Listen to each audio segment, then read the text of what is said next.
today with fantastic guest speakers and a lot of people from the old days, I guess, right, Bob? That's what we're talking about. Yeah. So that's fine for this time of year to be looking back and going over some new stuff. Oh, good. Kevin's arrived, so now we can get the meeting underway. As usual, I'm going to start with introductions. I'm Clark Heckert, K3 and I act as president. Maybe for life, I don't know. Things are looking, but anyway, we normally start off the meeting with introductions, as I said, and see, I've introduced myself, so I guess we'll start over here with Betty. KB0YBH KB0H. Is Kevin over there? You Yeah, see him? got that. Thanks. KT0T Graham from Does Phil N0KE ever come here? I don't see him. I'm not sure. I don't know everybody, but not sure. Okay. Chris, WB0ITG, way out there in Montrose. Mike, KF0GSU, I'm also from Montrose. Thanks for coming. Wow. Chris is a day one kind of guy. Right at the beginning. He's been here forever. I'm Bob, and then Mike. It's great. I'm Sue, N0DBY, Glenwood. And Steve, K0GUZ, formerly of Grant, and now Grand Junction. I'm part of the Old Farts Club. Yeah, Hartzell.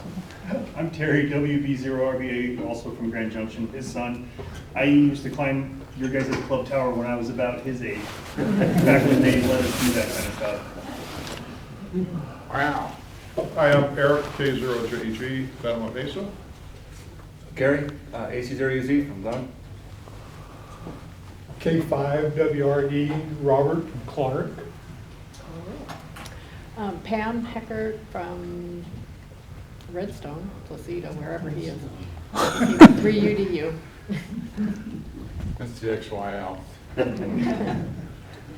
Joyce, K0JJW, Hartzell. Bob, K0NR from Hartzell. Brian, N0THY from Wrightsville. Ron, W0CTX, Glenwood. Club, K0ALN, Aspen. Christine, K0ALT from Soap. We have two more back here. Okay, I am Sharon, and those of you who met me on the radio know me as Kilo Charlie 0, Cat Blue Ribbon. Yeah, N0EMU from Calhoun.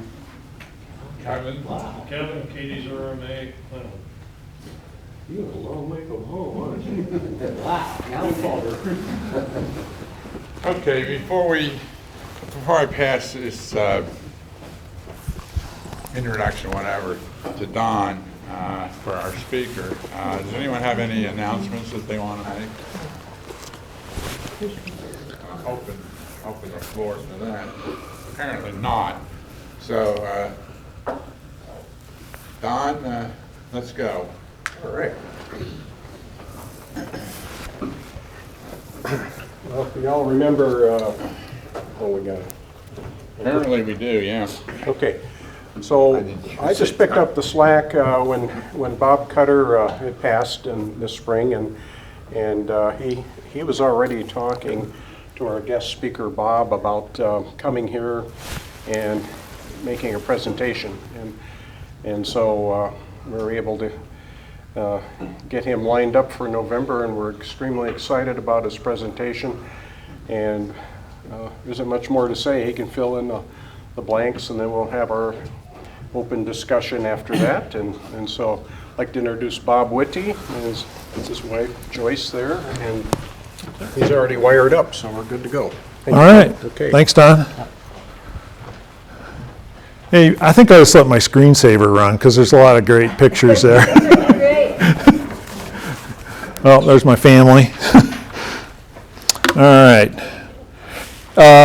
Yeah, thanks for inviting me. I really appreciate it. The opportunity to talk to you. Bob Cutter contacted me a little while ago, and I forget I told him we were in the process of moving. We were in Monument, now we're up off of Trout Creek Pass, just above Buena Vista, with a Hartzell address. And I've known Bob, I've corresponded with Bob forever. You know, with this ham radio thing, I sometimes never remember. Have we actually met, or did we just talk on the air and email? And he did a lot of mountaintop operation, a lot of VHF stuff, and so I've interacted with him back from the 90s.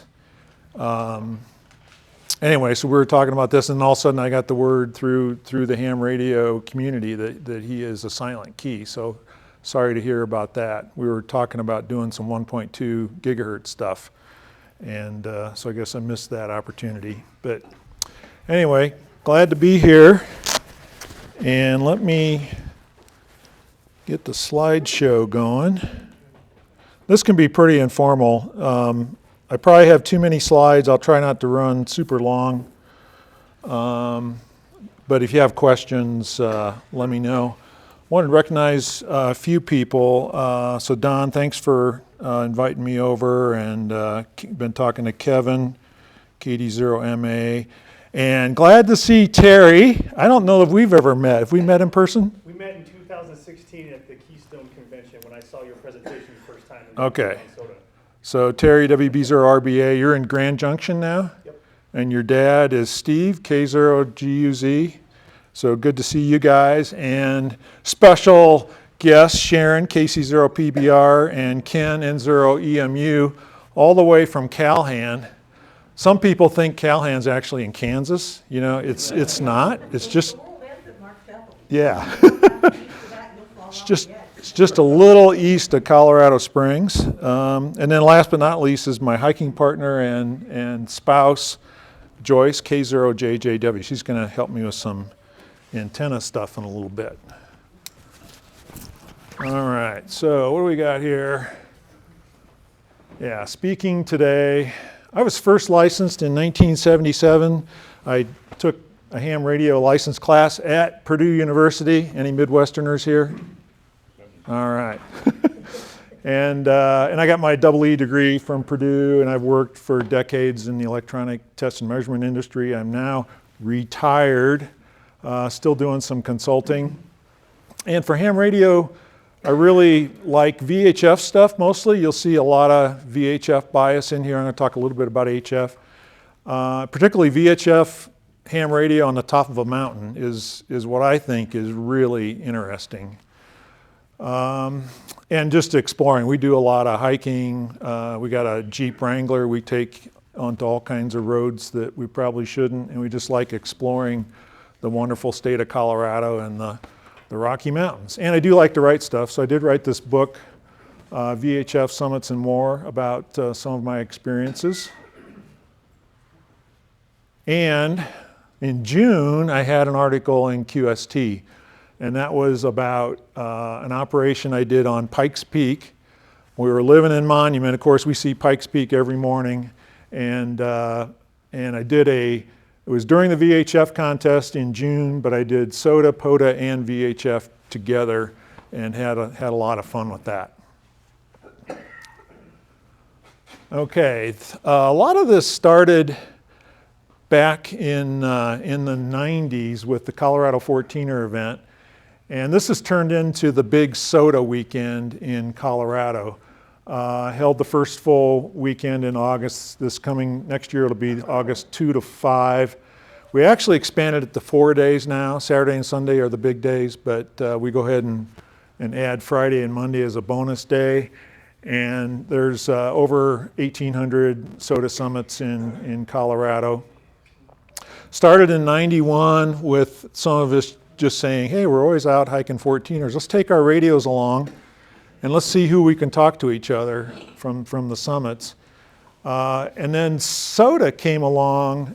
The program worldwide started in 2002, started out of the UK.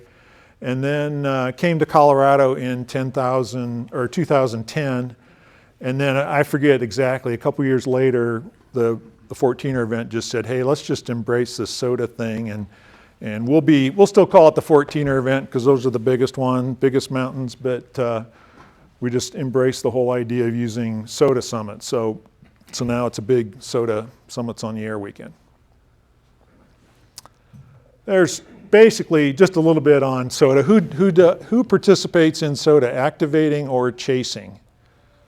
All right, got Joyce and you guys, very good.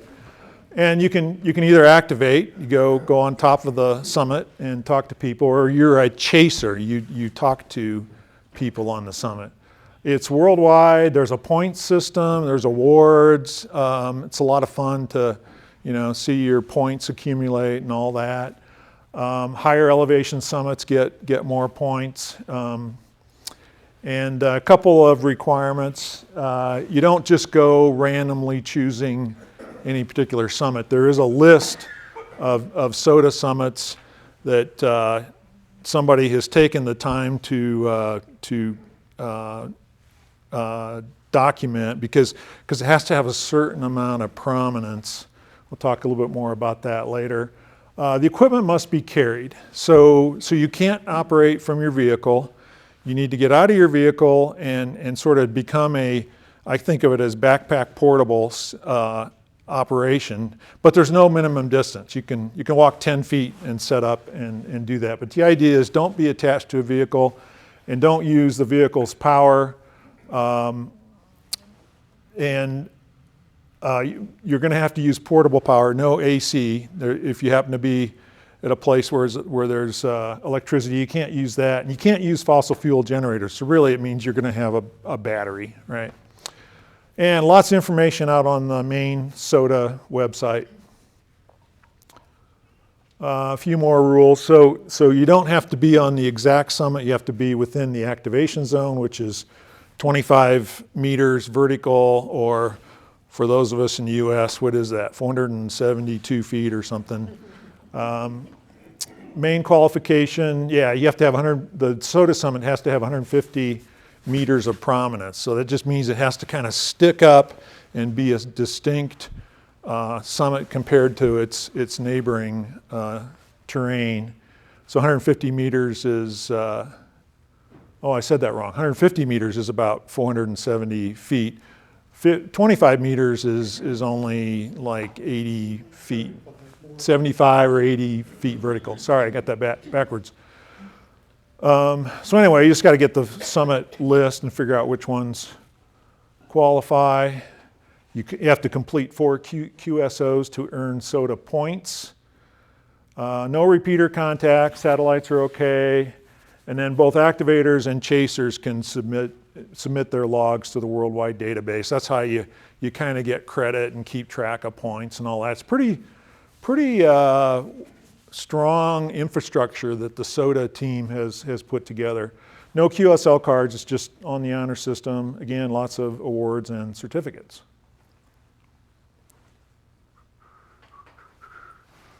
All right, there we go. Okay, so where are these SOTA summits? So this is a geography test, right? They're kind of where you'd expect. We got the whole Rocky Mountain region, and down into Mexico and up into Canada.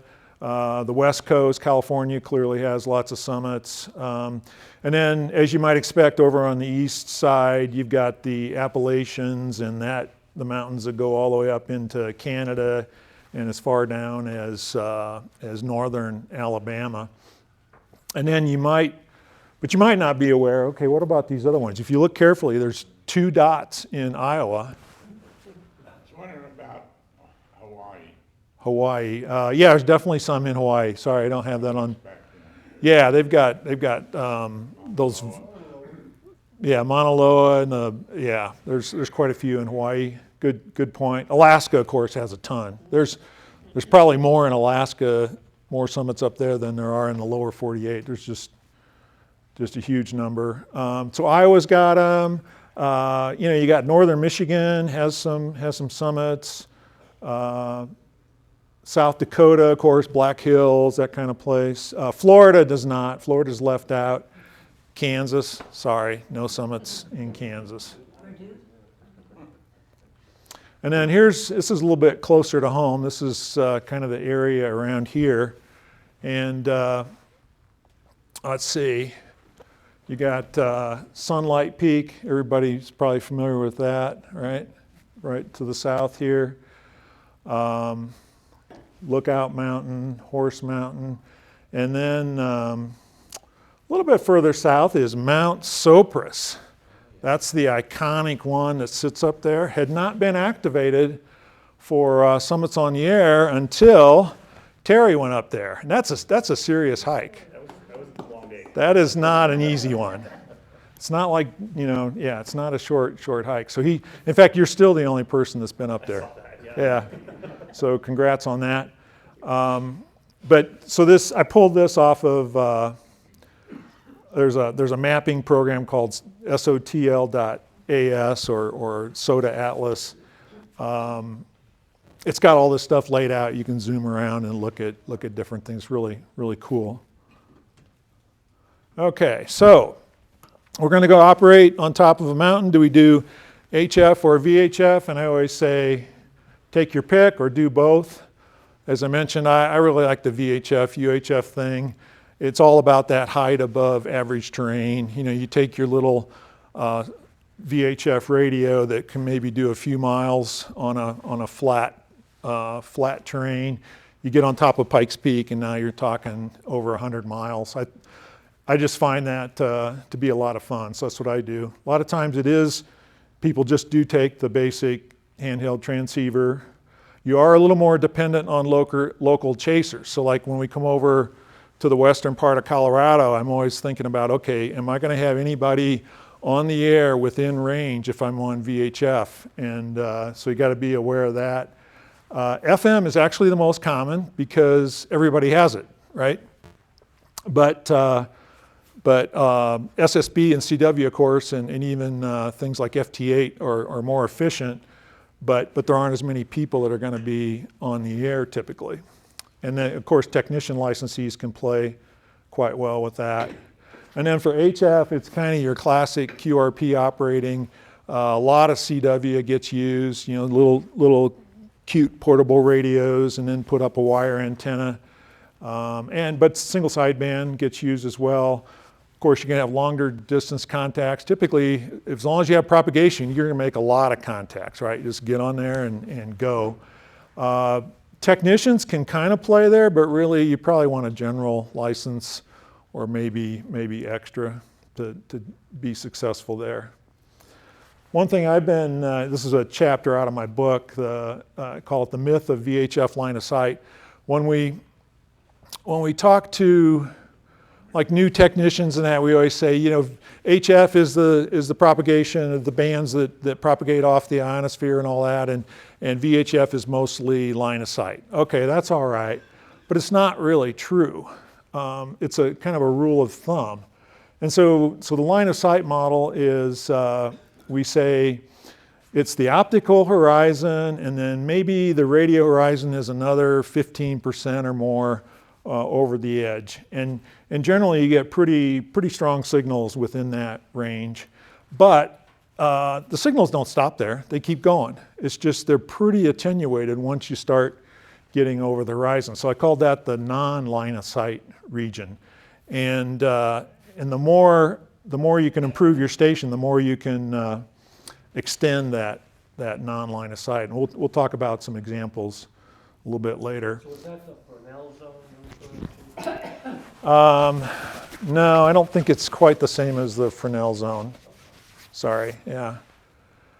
And then, of course, we have the mountains too. And the same thing, people think, if I have a mountain in the way, I can only transmit that far on VHF and the signal is going to magically stop. Well, that's not true either. It can diffract over the top. It can bounce around, right? I'm sure you experienced that around here, where you're driving around and you're surprised where the repeater coverage is because all of a sudden you get a nice reflection. And so you just never know what's going to happen out in that non-line of sight region. And that's part of what makes the VHF thing fun for me, is you just never know what you're going to get. In fact, one of the phenomena is, I always tell people, you're sitting there with your directional antenna, and I had this happen just a couple weeks ago. I know the other station is over there, and I point my antenna and I go, it's not very strong. And then I just try some other direction. All of a sudden, the signal comes up because I'm getting some reflection off of Pikes Peak or some bigger mountain. You just never know what the path is going to be. Okay, so here's your easy SOTA activation. That's me a few years ago on Kaufman Ridge, just outside of Buena Vista. It's kind of like take along a 2-meter handheld on a hike. It's that simple. But I always tell people, don't use your rubber duck antenna. They're really awful. So you really need to do something better. And I really like these half-wave verticals. This is a picture of the MFJ. It's a nice antenna. It telescopes out to, half-wave is like that. And then more recently, I discovered this antenna from somebody in China. It's actually a dual band antenna, 2 meters and 70 centimeters. It is $17 delivered to your door. And you can get various flavors of the connector on the end. And I've tested these against other antennas. I was surprised how well they work. And they're not very expensive. And you get both bands that way. Another one that's pretty popular, I intended to bring one along and I could not find it. It's somewhere in the house. This roll-up J-pole antenna, they're pretty common, about 54 inches long, hanging in a tree or hanging on a fishing pole or whatever you have. It's a half-wave radiator, so it performs about the same as these guys do, but you can get it up in a tree. And you can get dual band versions for that as well. So here's kind of the improved VHF SOTA activation. And this is bring along a small 2-meter Yagi antenna. And the one we really like is the Arrow 3-element Yagi for 2 meters. In fact, I'll ask my assistant here to demonstrate the assembly of this antenna. So it's all rolled up in that little case there and fits nicely in my pack. By the way, this is my backpack I normally take.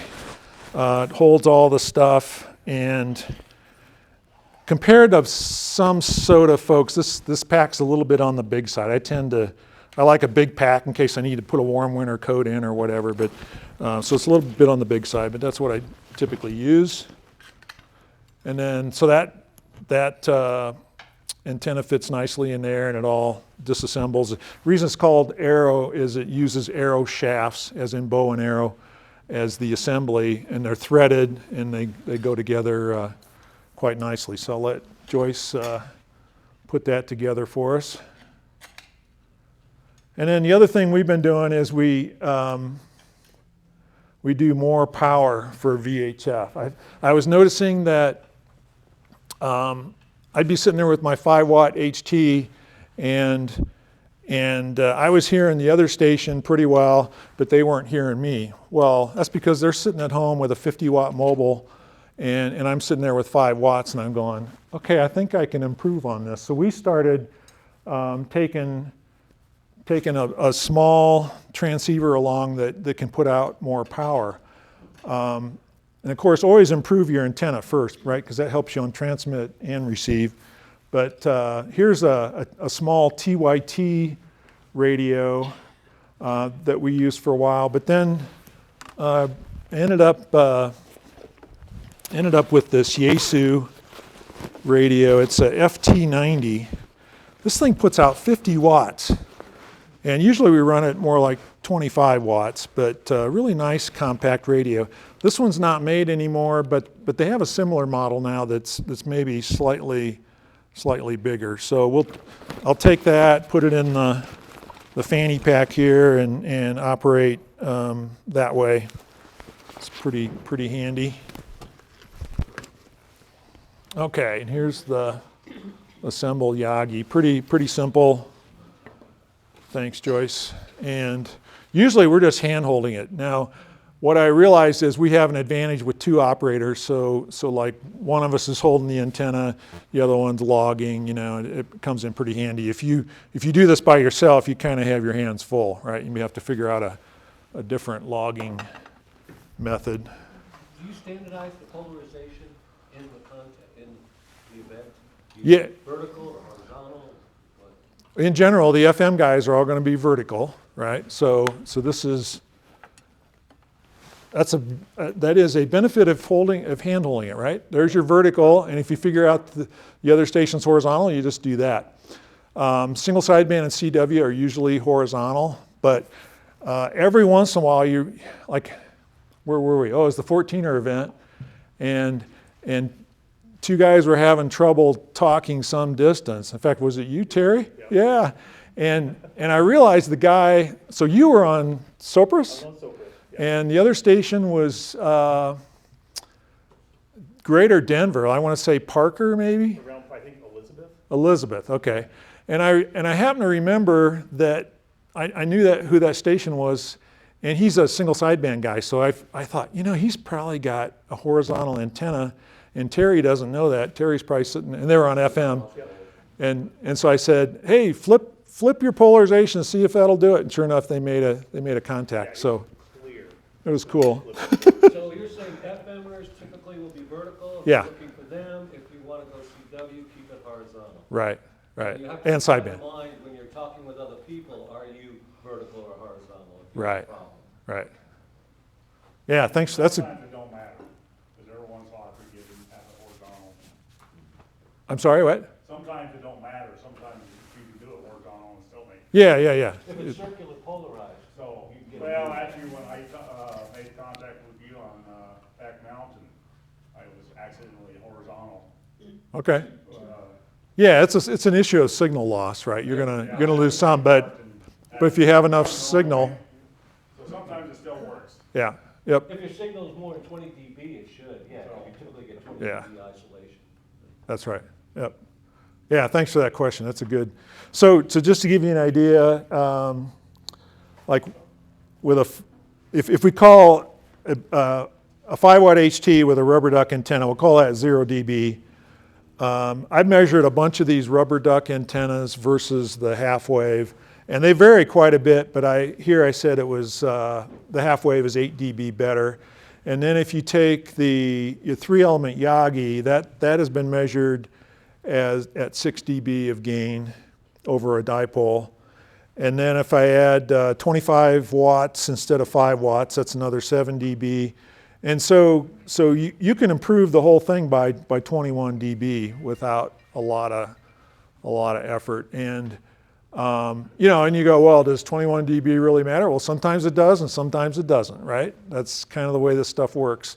But if you think about that non-line of sight area, you're just trying to punch as much signal out there as you can get and increase your range. Here's another radio worth mentioning, and this has become, I think, my favorite radios. Anybody have one of these? IC 705? And let's see. It's the cutest little thing. It's ICOM's QRP radio, covers HF through and 6 meters, 2 meters, 70 centimeters, all mode, right? So particularly for a VHF contest, I really want to be able to use single sideband. I'll take this thing along if I'm operating portable. Okay, what else we got here? Oh, you got to have a battery. What we've been using is the Bioenno LifePo because they're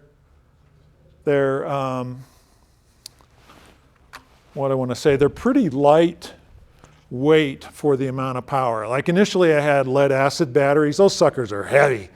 And so these are quite a bit lighter. Bioenno is a good brand. There are other brands now you can find. I've just kind of stuck with them, and I've got a variety of different sizes. This is kind of the sweet spot for us because it'll do, it's 4.5 amp hours. This will cover a soda activation, no problem. You can probably do a couple soda activations off of that. And then here's the specs. The one thing you have to watch out for is there is a maximum current on this thing. It's got some protection circuitry in there, and so what is it? 9 amps on this one, which is good for most. And I'll pass this around.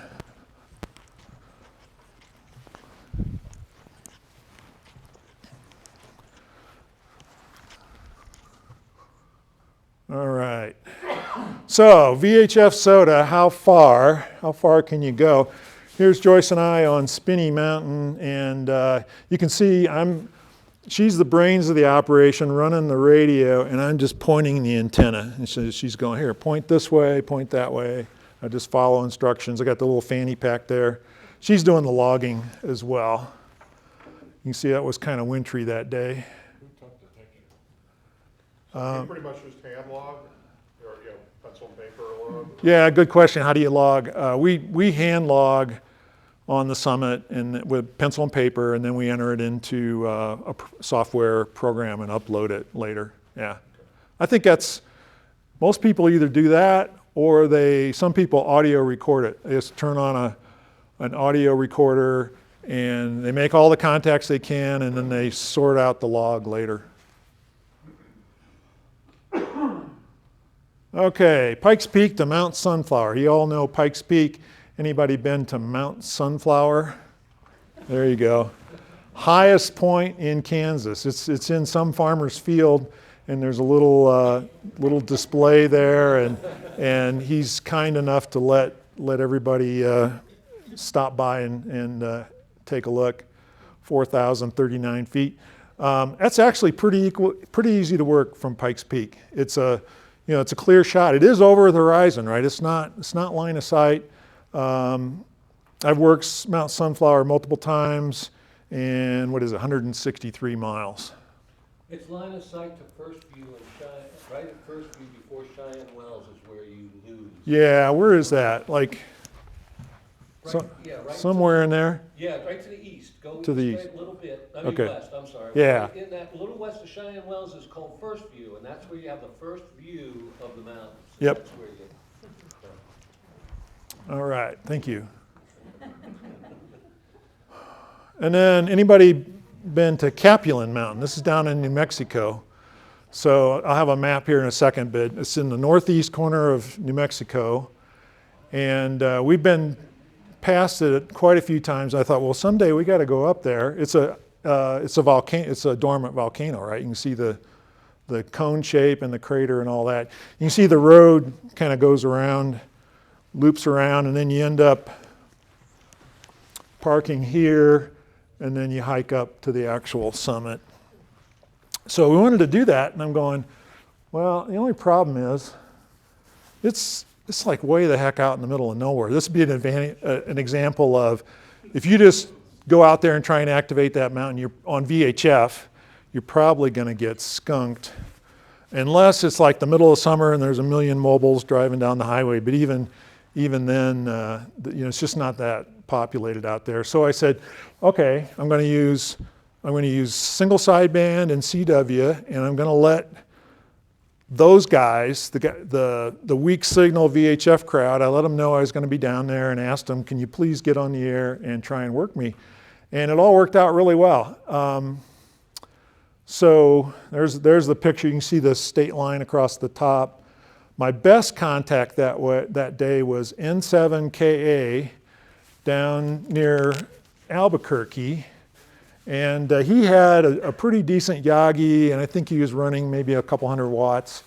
And I was sitting there with a 5-watt Yaesu radio, and he was having trouble hearing me on sideband. I was hearing him pretty well. He couldn't hear me. So we do what we often do on VHF, weak signal. I flipped over to CW and started calling him, and then that we made the contact that way. It turned out I ended up working a bunch of folks up in Colorado Springs and Denver as well. It actually worked out pretty nice that day. Was that a POTA too then? Yeah, that would also be a POTA. So a lot of these summits are in parks, and we'll talk about what a park is. I don't know if I submitted that. That was before I was doing POTA. I probably didn't submit that for POTA, but I could have. Yeah. You still can submit it. POTA will take any activation. That's right. Yeah, I could. Time, so. I could dig that out and turn that in. Here's another one, Mount Scott in Oklahoma. Now you're probably thinking Oklahoma doesn't have mountains. Well, they do have mountains. This is in the Wichita Mountains. It's, what is it? Yeah, 64 feet. It's a drive up. It's kind of like a mini Pikes Peak, right? It's a tourist spot. You drive up there, and a lot of people enjoy that mountain.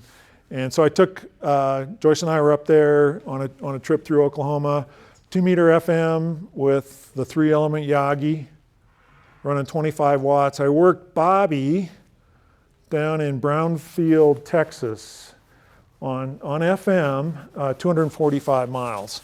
Now that was in the morning, and I think we were getting a little bit of tropo ducting going on, because that's in other words, you wouldn't do that on a daily basis, right? This would be kind of special conditions, but I was pretty happy with that. Bob? Yeah. Probably a dumb question, but could you explain the designation letters and numbers and their meanings? Yeah, thank you. Let's do that. So let's see if, let's start with Pikes Peak. So the prefix there, W0 Charlie, basically means Colorado. So in SOTA terminology, W would mean somewhere in the U.S., and then if you add the 0, it's the 0 call sign, and then they have the C suffix that means Colorado. And then Colorado has a bunch of different regions.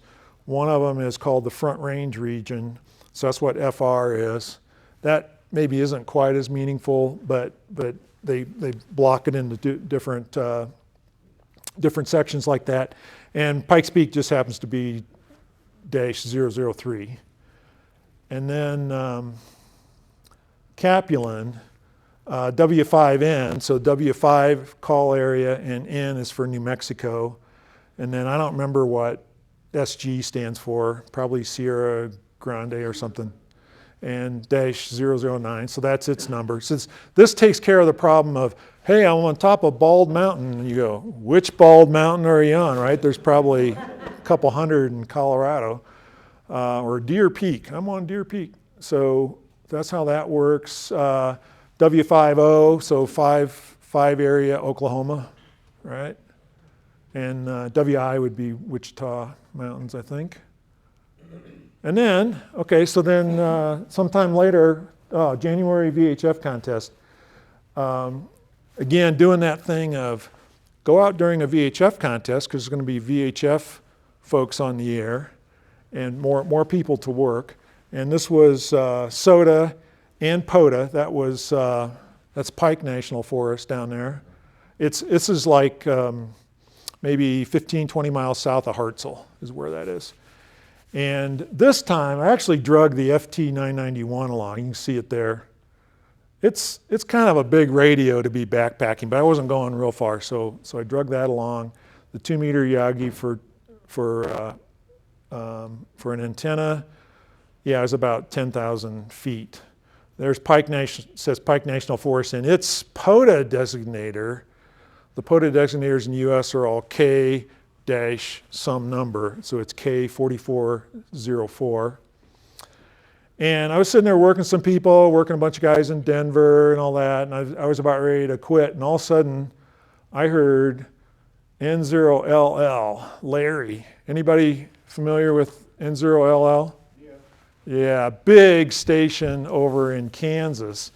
And he was calling me, and not only was he calling me, he was loud. He was louder than these Denver stations, And so it turns out I did work him that day. No, it was easy. It was darn easy. And 372 miles, that's my best. I had, well, okay, I had the FT991, so I probably had it,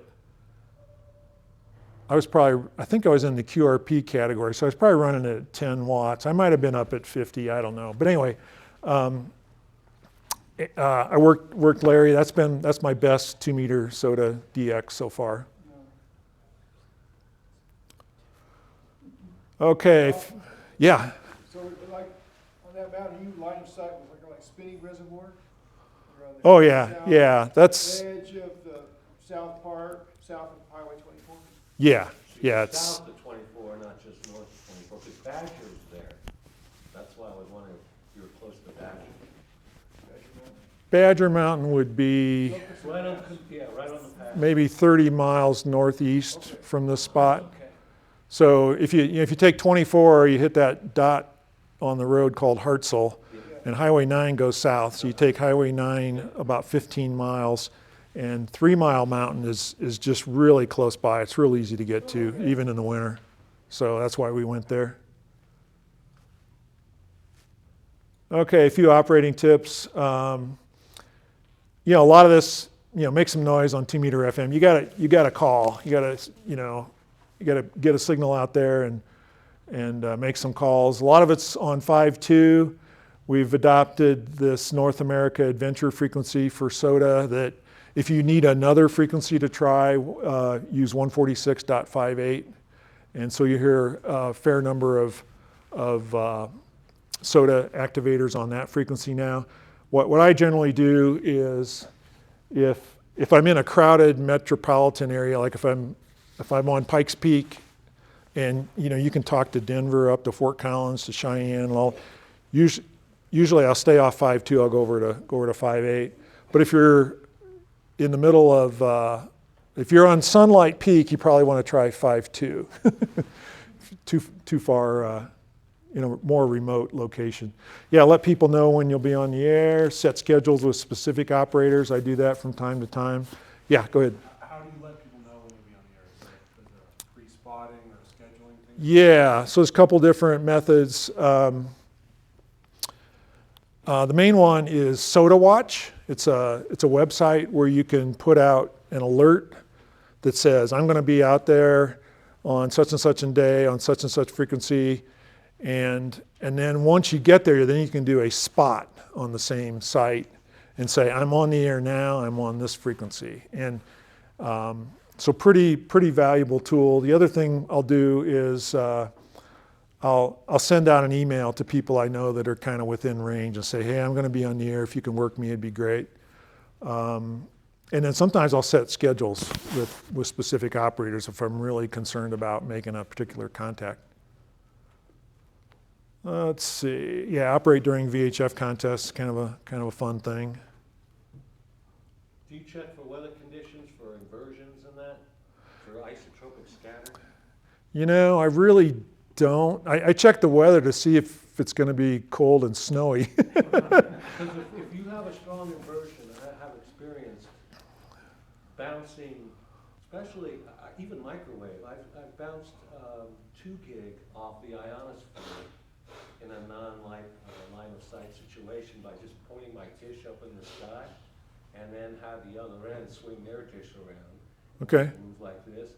And in inversion situations, I could get signals in if it was a strong inversion, And then when a cold front would come through, you'd watch the signal just go away. Yeah. So that's one of the things I always try to keep track of if I'm trying to do something like this, is what inversions are in the atmosphere, what kind of solar activity, all those different kinds of things to help you try to skip the signal if you are up on a peak like that. Yeah, good idea. Yep. Let's see, talk a little bit about HF. Of course, the equipment's a lot different, of course, in the operating style. So here's that's Jim and Caleb. They happen to have FT817s and FT818s. That's pretty popular radio from a little bit older radio from Yaesu, right? Here's, this is Steve, K7PX, with an Elecraft KX1. Anybody have the Elecraft radios? I mean, they are really sweet, and particularly the small QRP ones are really popular with the SOTA guys. It seems like it's maybe the preferred radio if you really have the cache for it. So that covers 160 through 6 meters. You can put a 2 meter option in it. It covers all modes. Just a great little radio. Here's Steve again with a KX2, I notice. He probably has both of those. He's a very active SOTA activator. Now the interesting thing here is he's got his wire antenna. Can you see that? Yeah, it's pretty good. Out to a pole, a fishing pole, and I'll show you some examples there. And if you look carefully, he doesn't have any kind of matching network. He's just taken that wire and he's running it into the KX2's antenna port. And the KX2 and the KX1 as well both have really good antenna tuners. And so it just tunes it up and he goes. And so that makes for a really slick operation. Yeah, another shot. Yeah, you can get that little paddle that attaches to the radio if you want. Notice he's logging with a notepad there. And then we already talked about the IC 705. That's kind of my favorite. You know, a lot of I think all the SOTA, maybe not all, 90% of the SOTA activators I know on HF are using some kind of end-fed antenna. And you know, every once in a while you hear about somebody trying to rig up a dipole with some kind of pole in the center. But once you do that a while, you realize it's pretty clumsy, and the end-fed approach is really slick. The key issue is you're typically feeding from a high impedance point. So most of these have some kind of matching transformer at the end. And where'd it go? So here's one that Steve, WG0AT, made. He just cobbled together a little matching device, and then he put it in a cute little container. So pretty small, compact setup. There's quite a few different designs for that. Some of them have a half-wave antenna, and then they match it to 50 ohms, so you don't need a tuner. And then others use, I think, a 9-to-1 matching transformer, and they'll use it on a whole bunch of bands, but then they need a tuner to really tune that up correctly. It won't be 50 ohms on all bands. So that's a whole nother topic you could have somebody come talk about for hours just on that. Here's our setup.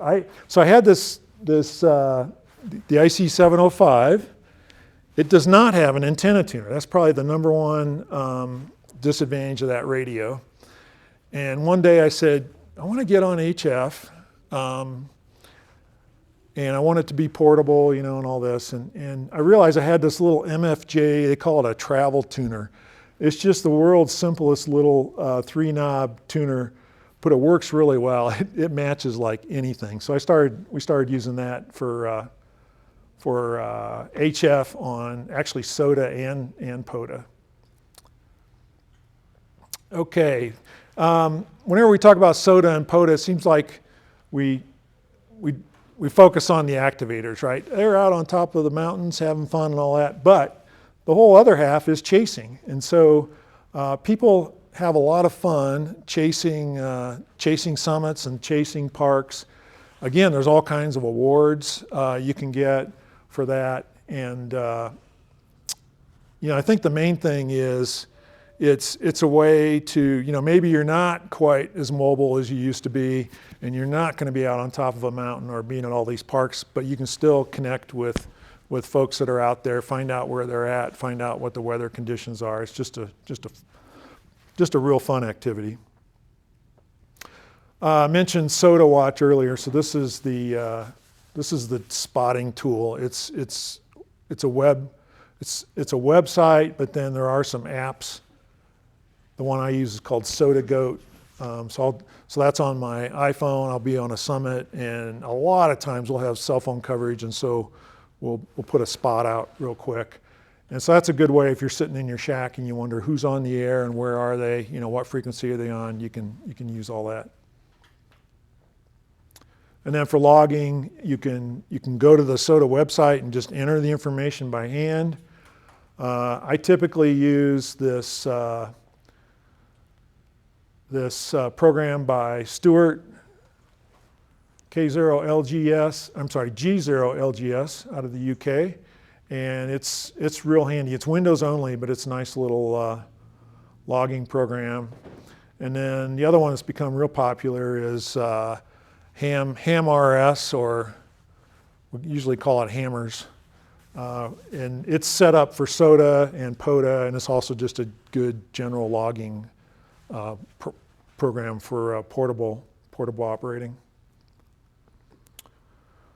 Okay, let's talk a little bit about parks on the air. How are we doing here? 10:53. Okay. And I think I heard you had somebody talk about POTA here recently, so I'll keep this relatively short. Who's been involved with POTA? All right. So some of the same folks and more. Yeah. It's a great program. I mean, I definitely started with SOTA, and then POTA kind of came along later, and now we're doing both. POTA is all about operating from parks, right? No surprise. And then the question always comes up, what is a park? Well, there is a list, right? You can't just randomly choose a park. It has to be on the official POTA list. And there's basically two categories. There's the federal level, and the good thing is they didn't just say national parks. They included national monuments, national forests, recreation areas, all those different variations of federal property. And so guess what? In Colorado, we've got a whole bunch of those, right? Lots of scenic trails. Yeah, and scenic trail. So you go out on Continental Divide is a national scenic trail. Continental Divide Trail. And then it's the state level. Same thing, state parks, state forests, state recreation areas, state wildlife refuges, all that stuff. And Sharon does a whole bunch of work with that. What's your official role? I am the mapping coordinator for the state of Colorado. All right. In addition, I'm one of the top activators, and this is Ken. I also chase a lot. Please contact me through the IO group or through our email, and let me know, because they have opened the parks again for adding parks. In fact, there should be 6 new parks as of Friday morning. So I put a whole bunch new in. If you have a park you want, please contact me with it. I will see to it gets to the top of the list. And I will, if I can't get it listed, I will tell you why. We have some restrictions, as Bob mentioned, but I will be glad to do what I can to get parks for you if you have a pet park that you really want to get on the list. All right.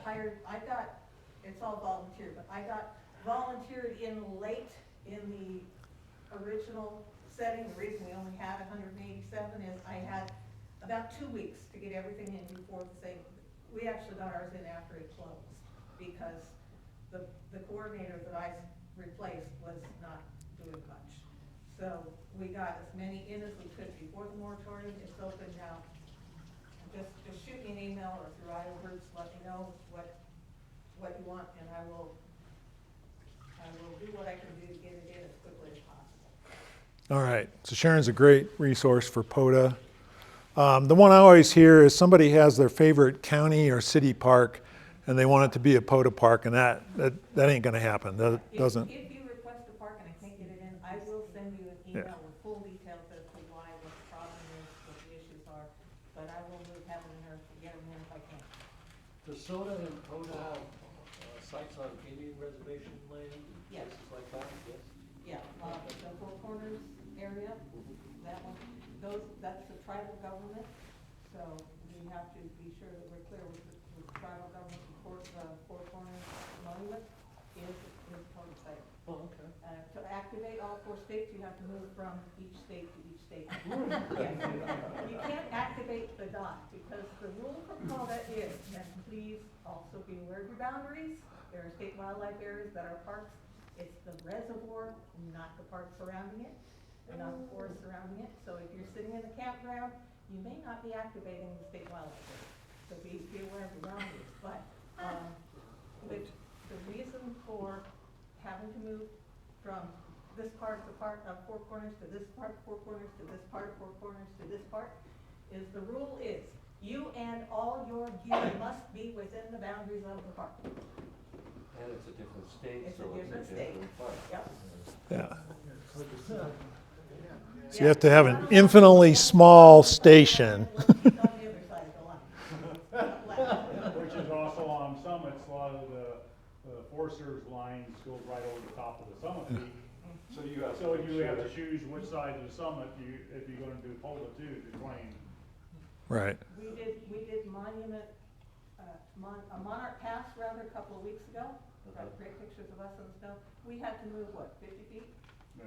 Because the place that was really nice to park was in the wrong national. She needs Gunnison, not San Angelo. Oh, Yeah. the boundary was right there. Soda pretty much operates a little differently because it's all terrain based. And so, somebody went in and looked at the topographical data and came up with, these are the summits. And you have to be within that activation zone, but you don't, there's no, if you think about it, parks are essentially a legal boundary, right? And a governmental boundary. So SOTA doesn't have that issue. And then what you can run into is a SOTA summit can be in a place that you don't have access to. Maybe it's on a military reservation or something like that, and you don't have permission to go there. And so it probably won't ever get activated unless somebody has a way of getting special permission. Well, here's where all the parks are. They're everywhere, right? That's the cool thing about Parks on the Air, is across the entire U.S., there's probably a park within, 50 miles of you, which makes it much more accessible. The other thing about POTA is it's more flexible in terms of rules, so you can use any power source available to you. You can operate from your vehicle, and so that means that POTA activations tend to fall into these categories. You might still be doing a backpack portable kind of thing, like a lot of our SOTA activations will also be a POTA activation. You can operate from a picnic table, from a vehicle, from a campsite, or you can kind of do field day style where you go to a place and set up a significant station. So here's backpack portable. That's Joyce on 3 Mile Mountain again. And then this is what we're typically doing. We're typically like in a campsite, and we find a picnic table and we set up there. We're typically using an end-fed half-wave antenna. So here's an example of that. Just a little matching device on the end, and then this wire is a half-wave radiator. These work really nice for us. Pass that around. Oh, and how do you hold it up? I mentioned fishing poles. Here's a couple examples of those poles. You might be able to find this at a Cabela's or something like that, but typically people are ordering them off of eBay because that way you get the most length for a pole and have it still collapse down pretty small. So this one's pretty, this is the biggest one I have.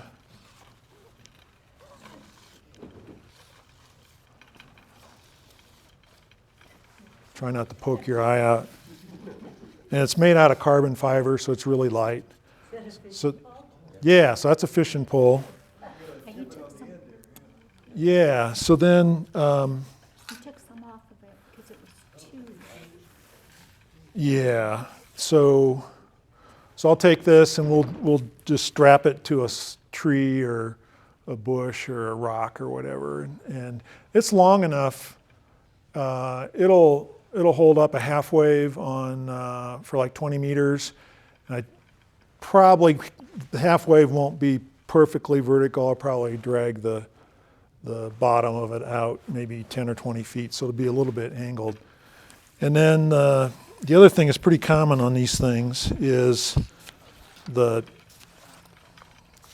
very top of this gets pretty wimpy. In fact, there were two more sections on this thing, and the two top ones were so weak, I took those out, and then I added this. You know, Cabela's will sell you these little fishing pole tips, and so I epoxied that on. And then one trick people use is they'll take the extra sections that they were going to throw away, and they'll stick them down inside and epoxy them to give us a little more strength. So this one's worked out quite nicely. And then this one's even smaller. I mean, this one doesn't really fit in a backpack. It kind of, you strap it on the outside. This one will go inside. It's not quite as long, but it's pretty good.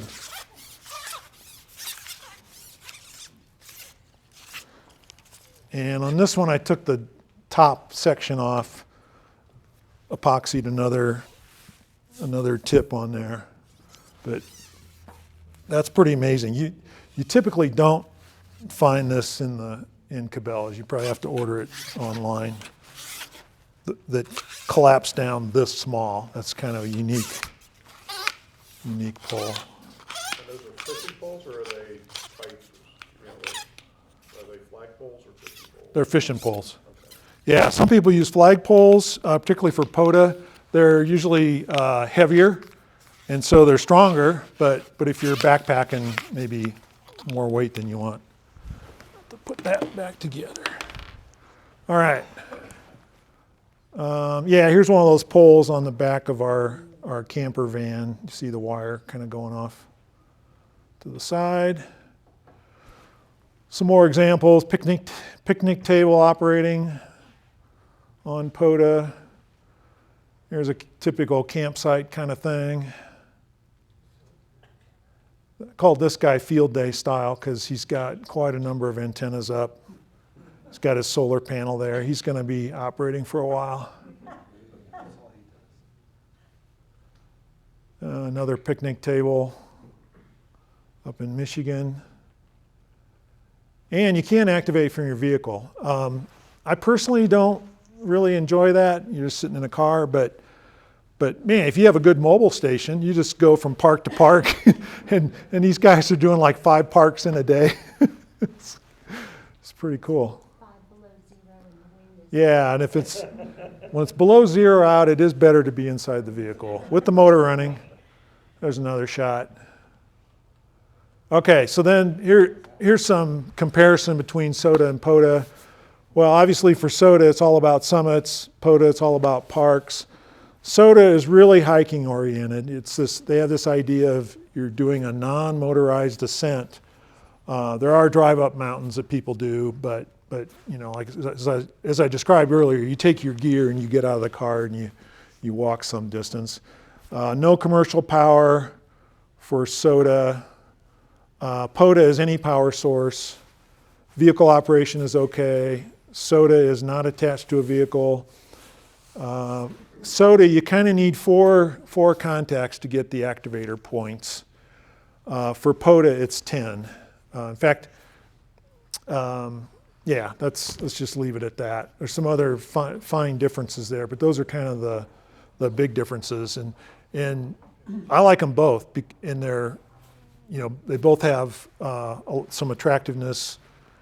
They both have their their advantages. The POTA thing is much more accessible though, right? It's going to be open to more people.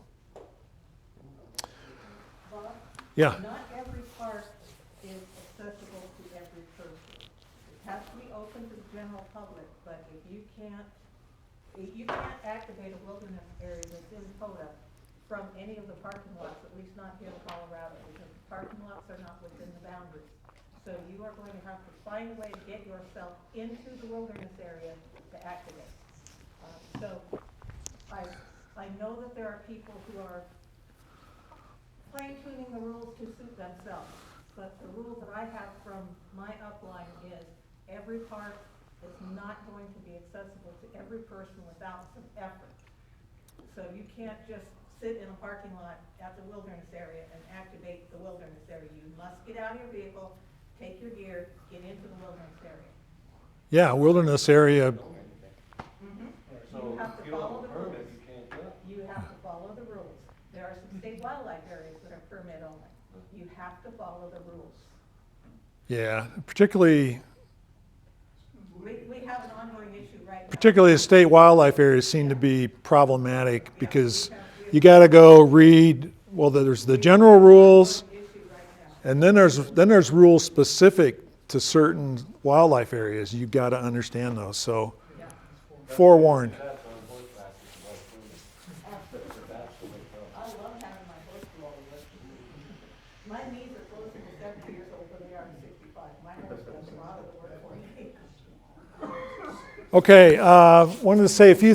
So this is back to SOTA. Wanted to say a few things about 1.2 gig. Anybody operate 1.2 gigahertz? Bob, Eric, yeah. This caught this kind of caught the SOTA, some of the SOTA activators' attention because it was kind of a new challenge, go a little higher in frequency, and SOTA considers it a microwave band, and so there are special awards and all that, and so we started looking into this whole thing. There you see me. Actually, you see a bunch of us operating, but I got a handheld 1.2 gig radio from Alinco, and then I've got a Yagi made by Comet. I forget how many elements is on there. Pretty high gain radio doing a SOTA activation. And so these little Alinco radios, they're tri-band radios, 2 meter, 70 centimeter, and 23 centimeters, 1.2 gig. Became pretty popular with the SOTA crowd. It was the cheapest way to get on that band. And so all of a sudden these SOTA activators were using that. It only has 1 watt on 23 centimeters. And I think this thing just went obsolete. I don't think you can buy it anymore, new. Oh, there's the Yagi. So the Yagi is 16 elements with 16.6 dBi gain. So pretty nice gain on there. So for the 14er event, I was asking people who wants to get on 1.2 and really go for some distance. And David, W0ADV, says, oh, I've got 1.2 gig and I'm going to be down on Sunshine Peak, not to be confused with Sunlight. This is the 14er down in the San Juans. In fact, he did 2 that day. He did Red Cloud and Sunshine, which is pretty common. They're pretty easy to do, or easy. They're close enough together. They're common to do in one day. And so I said, yeah, let's give that a try. So I was on Mount Evans. Yeah, I pretty much drove up, right? Dave is out doing this climb and I'm driving up. And Joyce was with me as well. We made that contact at 152.6 miles. And so that's, at that time, that was my best distance on 1.2 gig. And this is David on his end, and vertically polarized. And he said he was just barely hearing me. In fact, I had to call him quite a few times, before the signals came up. And he said, it seemed like he pointed at that notch, and that was the sweet spot to get a signal through. And then there's another picture of him. He actually activated both those summits that day. He also had the Alinco HT. So then a year later, 2022, I'm going, well, what am I going to do to top that? Because it turned out David broke his radio, so he was off the air. And he's one of the more serious climbers, so I thought he was my chance to make some contacts. And I couldn't find anybody that was going to be in a good spot for 1.2 gigs. So then I said, well, I'll point towards Kansas. And I actually contacted N0LL, he's I don't remember. I think he's like up here, Smith Center, Kansas. And then I contacted N0OY, and I said, can you guys get on for a contact from Pikes Peak on 1.2 gig? And N0OY was available that day, and so we gave it a shot. He's basically in Salina. That's Pete. Real serious VHF, UHF guy, right? There's his station. And he's got a dish up for 23 centimeters. And so I forget what the gain on that thing is, but it's... Maybe not good at 1.2 gig. And so there's me sitting on Pikes Peak. Again, I've got that 16-element Comet, but this time I wanted to have single sideband and CW because I knew it was going to be a stretch. And so I drug the IC 9700 along. Okay, not real compact, right? It's kind of, but you know, we drove up Pikes Peak and we just drug the equipment over. This is one of the kind of boardwalk overlooks they have up there now. And so I texted Pete and said, okay, I'm ready to go. And he goes, we better start with CW. And I was thinking, you know, we'd try sideband and switch over. He goes, no, let's start with CW. And I forget if he called me first or if I called him, but like on the band scope, there's like this little signal coming up and we just barely made that contact. So that's my best now on 1.2 gig. And I don't know what to do next. I need Pete to move 50 miles east and rebuild his station, and we'll try it again. Somebody was asking about what's going on Pikes Peak. This is the new visitor center up there. It's really sweet. It's really a nice building and all that. So that's the good news. So do you get much attention from other folks up there that aren't part of the 14 arena? On Pikes Peak? Yeah, just see people wondering what you're up to, or Yeah, we try and stay away from the visitor center. We try and move a ways out, but people still wander all over the top of that summit, and that's why Joyce is always there, because she has a little chat with them while I'm operating the radio. She's the ham radio ambassador. So and she operates too, but she gets to do the ambassador thing. So that's the good news. Really nice visitor center. Now next picture I'm going to show you is kind of off to the left here. So that's kind of like this, what do I call that? A terrace that sticks out there. Looks like it's blocked. They were still doing construction, so I think it's blocked off there. Have you guys been up Pikes Peak, Sharon? Okay. Is the little tower still there with the green building that was off to the south of it? That's gone. It's gone? Yeah. And so then, here's what they did with the radio gear. This is right next. Okay, this is looking at that terrace. If you look to the right, you would see these antennas. And so what they did is they gave all the folks that had radio gear up there a specific place you could put the antennas, restrictions on what kind of antenna could go up. Notice they're all, you know, pretty clean vertical. They're really worried about the aesthetics, and I don't actually work on those repeater systems anymore. This is just stuff I've learned about. And the bad news is it's not a very good radio location. And the way they're spaced? Yeah, I and would never do that. The intermod that you're generating when you got that many antennas that close together? and so to the northeast, that building is pretty much in the way, pretty much blocks everything. And so the coverage, whoops, the Pikes Peak repeater coverage has degraded significantly, particularly in the northeast direction. Also, look at the height of that terrace compared to like the terrain behind it. It's not as good to the west either. It still covers Colorado Springs nicely, which most of those radio users, you know, is like Colorado Springs utilities and all that. They're like, oh, that's fine with us, you know. And so so it's kind of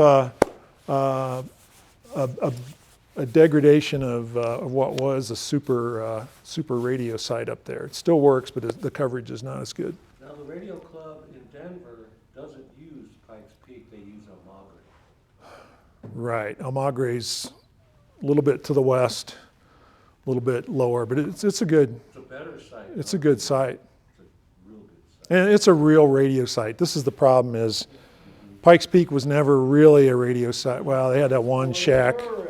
Yeah, so anyway, enough on that. So that's everything I had to share with you today. Are there any questions or any things you want to talk about? Under SOTA, say I had a mobile and a handheld, and I set the mobile up at the top, and I cross-band repeat, is that legal?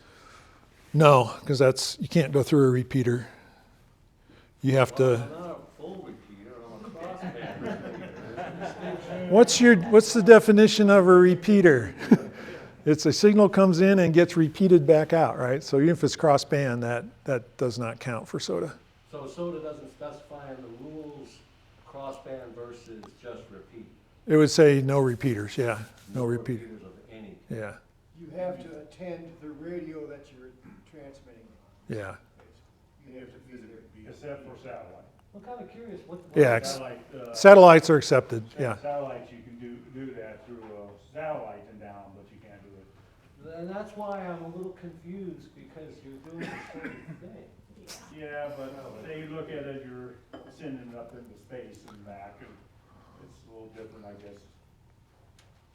Everybody going to space, huh? If you, there's, you know, in the world of VHF, there are a number of places where people say no repeaters, and then they say, oh, but satellites are okay, because it's kind of that weak signal challenge propagation thing. They just don't want everybody sitting on FM repeaters, chatting away, making contacts.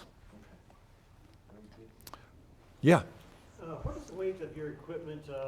Like if, I mean, you know, I know it's going to be different with VHF versus HF, but say if you know, what equipment you put in your backpack, so that'd be include the battery, the radio, the antennas, and all that. So, I mean, what is it for the various different, say the VHF setup and the HF setup for your, if you're going to backpack it in there? Yeah.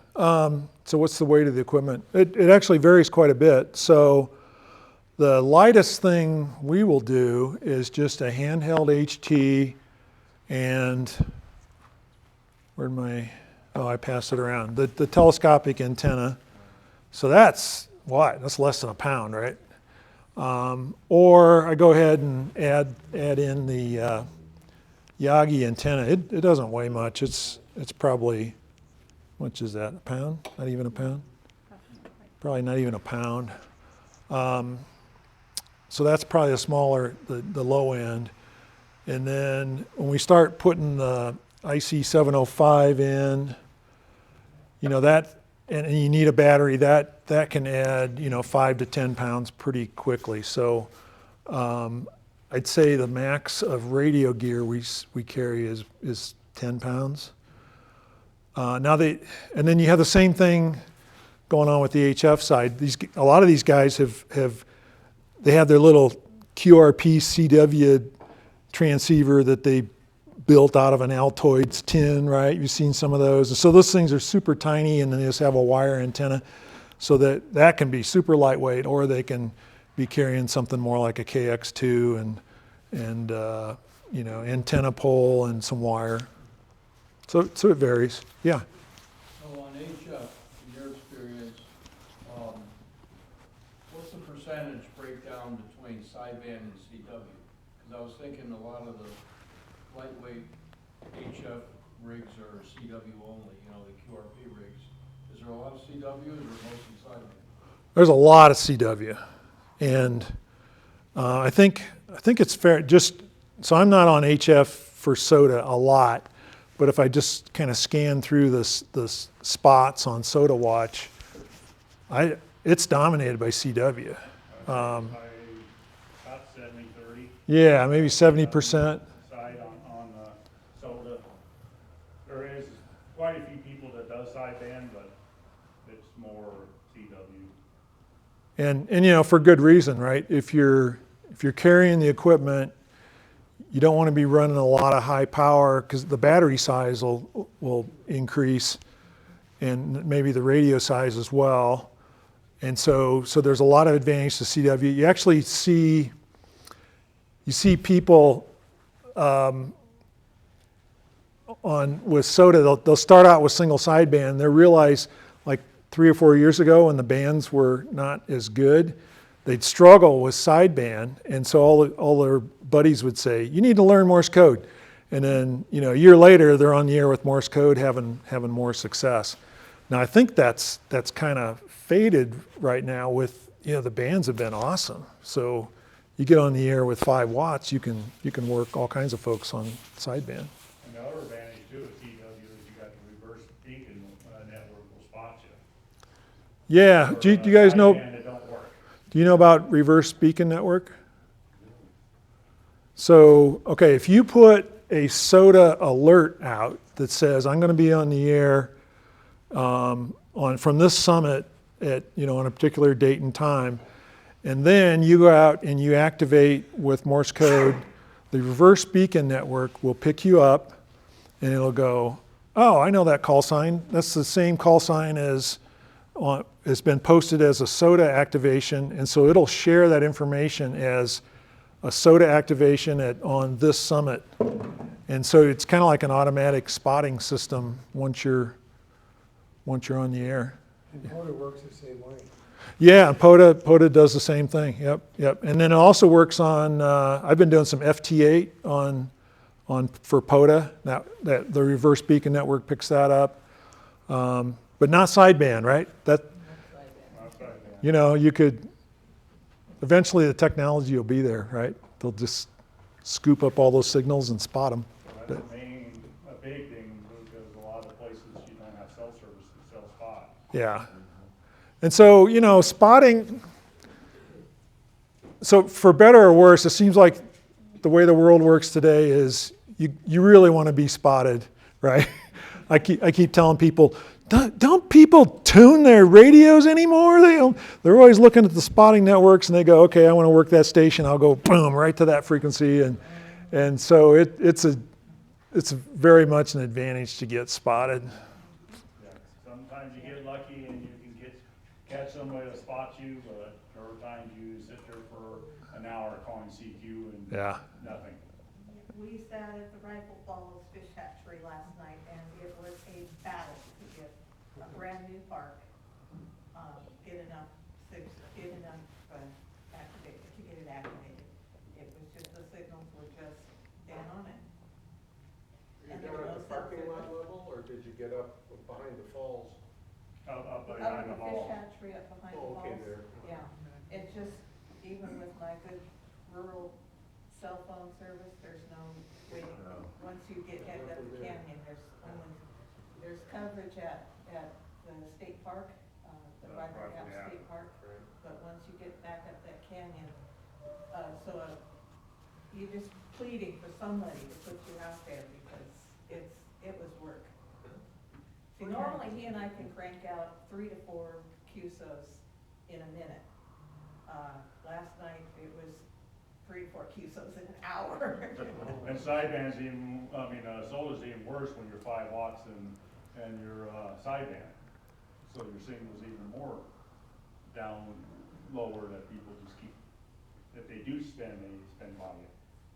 So it's definitely an advantage to the CW. The thing I have noticed about a big difference between soda people and POTA people is there are a whole lot of POTA people that will not mess with weak signals. And when I'm trying to work a weak signal or a DX signal, there are people who do not seem to understand that because they can't hear it, doesn't mean that I can't hear it. So I'll be working a station in Slovenia or working a station in Spain or working a station in Italy and have people with their amps splattering over the top who will not go away so that I can work a DX station. SOTA people do not tend to be so bad about waiting for us to work weak signals. POTA people sometimes don't understand. Yeah, I think POTA is so accessible. It's attracting, let's say it's attracting a lot of newer operators, right? And so they're going to need to learn. And what is really difficult for me, given the way I was raised and where I come from, is to not bite somebody who really is only acting that way because they don't understand. So how do I park somebody and make them wait while I work the weak signal? Because my inclination, as I mentioned, have horses and I have also border collies. So my inclination when I work livestock is one word and it's loud and it's short. And people don't react well. Yeah. I guess a more practical question instead of all the technical questions, but I'd like a little better understanding of, I guess, the point, what the rewards are. Like you have to do so many. What's the difference between an activator and a chaser? And is your goal to, as an activator, to activate as many peaks as you can, or have the most contacts from a single peak? And as a chaser, is your goal to just find as many people to make contacts with? Yeah. Any different peaks? Okay. So let's start with SOTA. So for an activator, the key measure is activator points. And so, you know, if I activate Pikes Peak, that's 10 points. If we activate Sunlight is a lot less. What is it? Just a couple points maybe? 6? Okay. And then And you need 4 QSOs to activate. yeah, well, to get the points, yeah, you have to have 4. And so that's the main thing for the activator is those points. And then there's a specific award called Mountain Goat at 1,000 points. That's generally considered you are a serious activator if you can get to that 1,000-point level. Can you activate people only once? Once a year. You can activate once a year. That's another differentiation with POTA. POTA, you can go every day, right? Once a day kind of thing. And so, okay, that's the main thing. But then, okay, we're not going to stop with that. There's all these other, you can keep track of how many summits have I activated. Some people are into first activations, like either like Terry, when he activated Mount Sopris, he was the first person to ever do that. So that would be like a pure first activation. Some people will just try and accumulate activations, right? They'll like never activate a summit more than once because they just want the number of summits to grow. Then there's another little thing called summit to summit, which you keep track of when you're on a summit and you work another summit. And so that's another scoring mechanism. Some people are really focused on that. And so it's really cool because it's a basic structure, but then you can decide what's important to you, you know. Like one thing Joyce and I have been trying to do is if we're traveling in some area in the country, we try and get at least one activation. And so we've activated in Georgia, in North Carolina, up in the Vermont, Maine, all that. Just try and do all that. But it's what you want to do. And then on the chaser side, it's pretty similar. There's every time you work a summit, you get the summit points, and those all accumulate. And there's different levels of, let's see, what do they call it? They call it, because you're probably sitting in your shack at 1,000 points, they call it the Shack Sloth Award instead of a mountain goat. But you can do the same thing. You can go, I want to work as many different summits as possible, or it's just the score or whatever.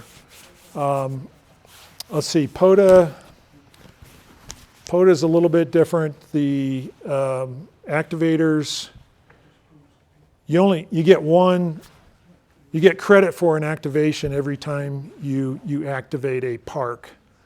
Again, it requires 10 QSOs for POTA. And so typically you're kind of just running your park total up as an activator.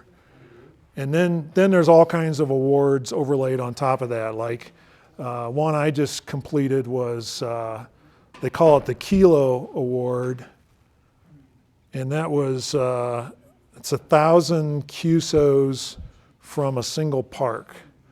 And so the park that's close to me is San Isabel National Forest. So I've been out there a number of times, and I accumulated 1,000 QSOs. That's just one. In fact, we could pull it up. It's amazing how many different awards and stuff. So you mentioned you're doing POTA. Are you chasing? No. What do you look at? I'm just curious as to. No, he said he did POTA, right? I did a POTA presentation a couple weeks ago, and I do a fair bit of activating, some hunting. I like to just spin it down and find people. And I have a decent mobile station, so it's easy for me to drive out. I got a bunch of kids, so I don't usually have a ton of time to go spend activating. Do you have a particular goal or a particular thing you watch? Kilo award for one of the local parks here at some point.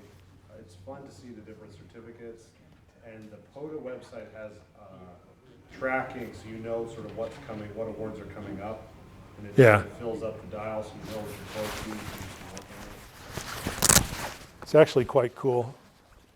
We can just take a look at it real quick. Oh, I don't know if I have. See if I have internet here. It's called library, just find the library hotspot.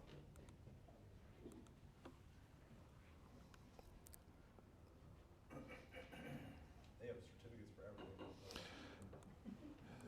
everything. It's almost like there's too much, right? But doesn't They do a hurt. really good job of lots of rewards early on, so you feel like it's really fun, and then as you get into it more, you have to work a little more fun.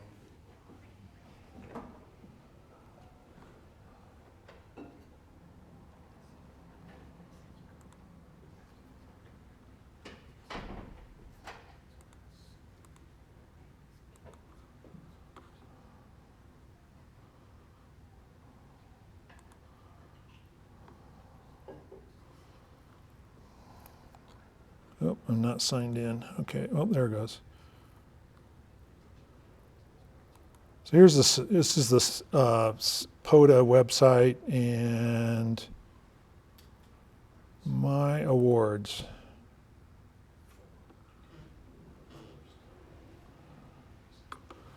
So I've got 50 parks activated, 196 hunted. Let's see.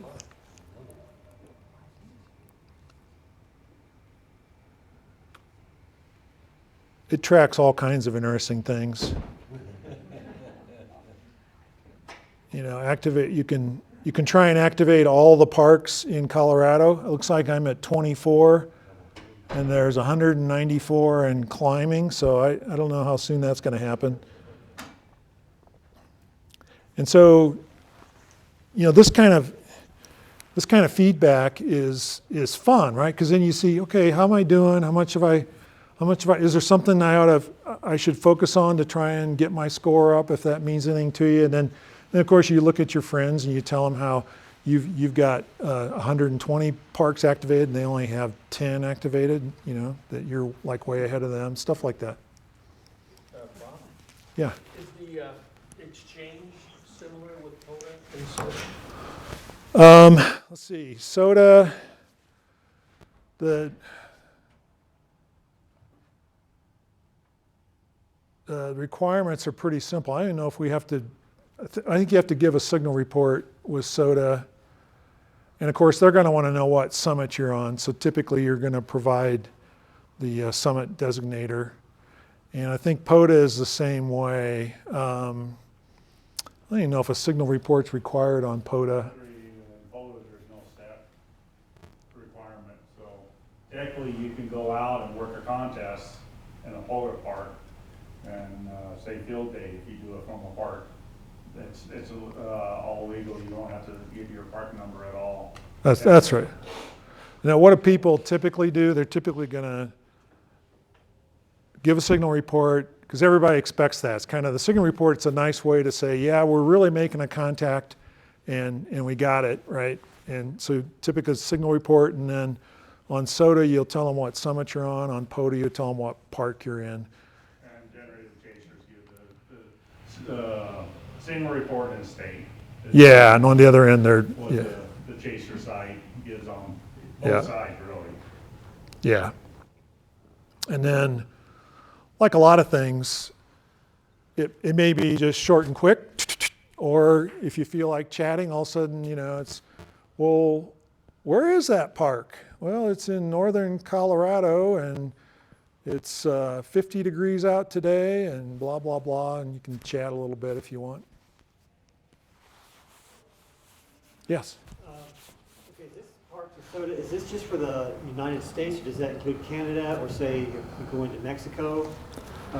You know, with the legalities as far as call signs and so on like that naturally, but I mean, can we go up to the Canadian Rockies and also activate some peaks up there? Yeah, they're both worldwide programs. Oh, worldwide. And I know SOTA better than POTA, but for SOTA to be valid, somebody in that country had to set up the association and define what the SOTA summits are.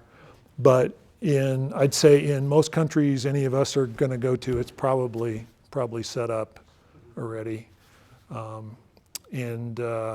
So Canada, definitely, US. Mexico is set up, it's just getting a license down there is a real challenge. And POTA is similar, right? Somebody had to set the country up and get the park list. Yeah, And Jason is currently recruiting people in each country to head up the effort. So he's looking for more volunteers in different countries, but it's along similar lines. And do you remember how many countries POTA is active in? I want to say it's 100 and some. Like, It's about 101, 102 the last I checked, so. Yeah, okay. But they're both fun programs. In fact, they were both set up with some forethought in mind so that it wouldn't just be one country. They structured it so you could extend it to all parts of the world over time. Yeah. What's next? We got 1.2 gigahertz. What are you doing next? Actually, what we've started doing lately is FT8, both for SOTA and POTA. And we've started doing more HF on SOTA because we're getting into some remote areas where we're not going to get enough VHF contacts, so we've been doing a little bit more HF. Are you doing FT8 on VHF? Yeah, on 6 meters especially, and haven't tried it on 2 meters yet. Probably have to do that during a contest. That's probably when the activity will be out there. Are there special FT calling ranges for POTA and SOTA? No, just the standard ones. Yeah. Can we get some contact information from you and ship them back to you? Yeah.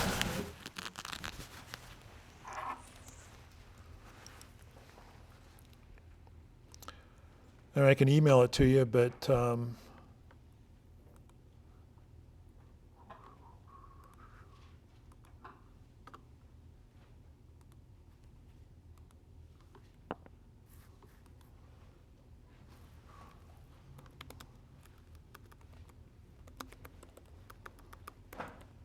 Come on.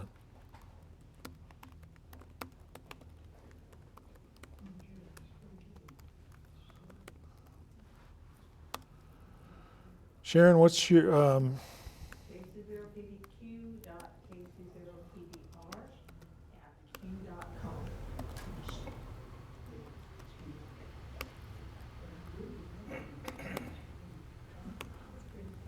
I get that right?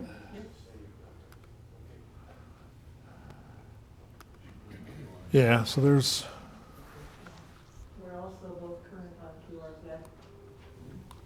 yeah, you can always look us up. Um,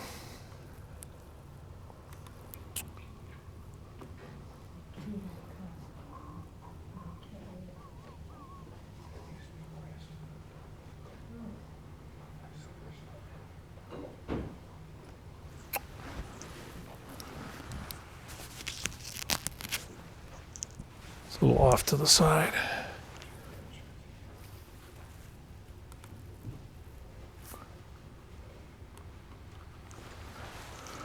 All right, anything else? Did much, do much work in Sangre de Cristo down by the Wet Valley and all that? We've activated a few summits down there. Crestone or any of those? No. No, not Crestone. They're pretty dangerous to hike. Oh, I know, but they're awesome. I'm trying to remember the name of it. It's not. It was a high 13er off of I think it's Hermit Pass up there. We took the Jeep up and then hiked up to a 13er. You know, back years ago, we had both hiked Handies, but that was pre soda, so I don't have a soda activation for that one. I bet some of those are very challenging back there. Yeah, some of those have not been activated for soda. And what you find in soda is a lot of folks are like me. I can go hike some significant mountains, but I'm not 25 years old and in super great shape. And then we've got a few guys they're real mountaineers, and like this one guy is trying to knock out all the 14ers and doing soda activations along the way. So we have some of those guys that can do that.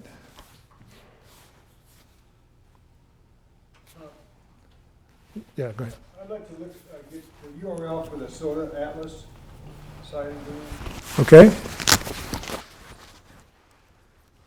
It's actually pretty simple. It is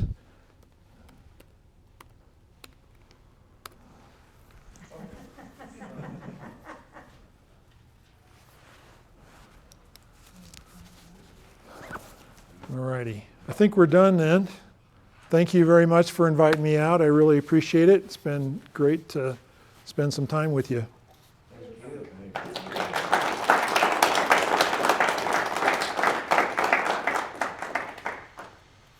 Bob, thank you very much. And, we've had great attendance today, so thank you so much. It's a really hot topic. And I don't know how many new soda people we're going to get, but we certainly can push POTA too, you know. But that's a wonderful deal. And nice to have an emphasis on VHF and UHF as well. I'm stuck down at HF. I don't know how to get up there, but now I do. There are radios that go higher in frequency. Really? Yeah, you should check them out. No, you're in a great spot up here in this area, right? There's got plenty of mountains and plenty of parks and. Absolutely, yeah. Okay, let's see. Now I made a presentation last time on a Slinky vertical dipole, and did anybody build one by chance? Oh, right there. Okay, what was your experience? I have an old S9V vertical, it's part of the last vertical we used to make, and it had just a center wire that went up to 41 feet to the top, and then you had to have radials, and I can't have radials running under the effective. So I kind of over the years have just collapsed it down and stuck it up with a storage rack. after the presentation, I took that thing out and I took the two real wispy top ends off so it had a little more substance. And was down at Target about a month ago, and they had a whole big rack of Slinkies there, the original old Slinkies. So I put two of those, grabbed two of those, and then on the S9 I had two small hose clamps, or no, one small hose clamp, so I bent the Slinky and stuck it under the hose clamp and tightened it up on the top, and then had an old 4-to-1 ballon that I used on that vertical. So I had another hose clamp, and I kind of bent it and crimped it and used the hose clamp in the middle for that, and then took the bottom down and a bigger hose clamp for the bottom. And man, I tell you, I can work 40 on that thing at night and break in on people and get great reports, and high noon nets, moist over S9, and it's working great. And it'll tune everything except 30. I haven't tried 80. Probably won't run 80. Yeah. That's great, yeah. I'd like to get about a 60-foot mask and get two Slinkies and tie them together on each side and try 80. It's quite a challenge, because I used to see the Slinky stuff as dipoles and various things, so when I was just trying to figure out something, I thought, well, I like poles, so I'll give that a try, and it worked. For those of you that saw the presentation, I have all these claims, but what I admitted was, first I built it and it worked, then I came up with all the claims, so it makes it a lot easier. It's amateur work, but yeah. So I think we ought to try to get at least that. Get that PowerPoint up on there. But I'm really glad somebody tried it, and it was a lot of fun. It's really quick to do too, and it's short. See, it's only what 40%.